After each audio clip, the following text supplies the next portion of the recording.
Hey guys, this is Micah McKenzie, your new youth pastor. Brother Bill asked everybody to do testimonies, and so I want to give you a brief overview of my testimony. I could talk forever and tell a bunch of stories, but essentially when I was a baby, my dad surrendered to ministry when I was a year old, or the week I turned a year old.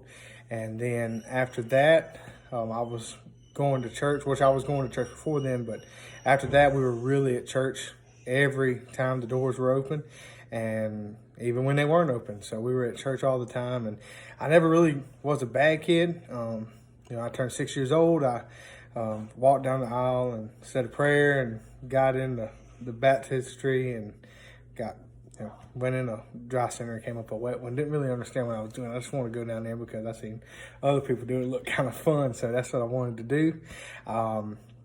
I then began to live my life going on, and never really thought much about it because, in my mind, I'm saved. I got it. I'm good. And never was a bad kid. Didn't really get into anything.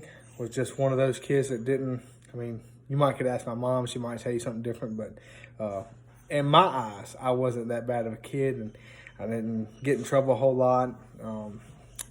And I probably should have got a few more whippings of what I did, but then I got into the 9th grade and went to a Fuge camp, and on the Wednesday night of that Fuge camp, I really and truly accepted Christ as my personal Lord and Savior. And then the next year, the Lord began to deal with me about ministry.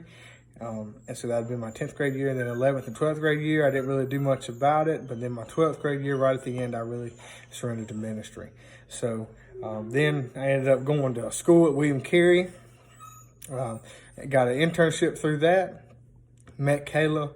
And then the rest, as they say, is history. So that's kind of a brief overview of my testimony. If you have any questions, please feel free to stop by the house and come say hello, and we'll sit on the porch and we'll talk and all that kind of stuff. So y'all have a blessed night, and I hope that maybe somebody got a little inspiration or a little bit of encouragement out of this.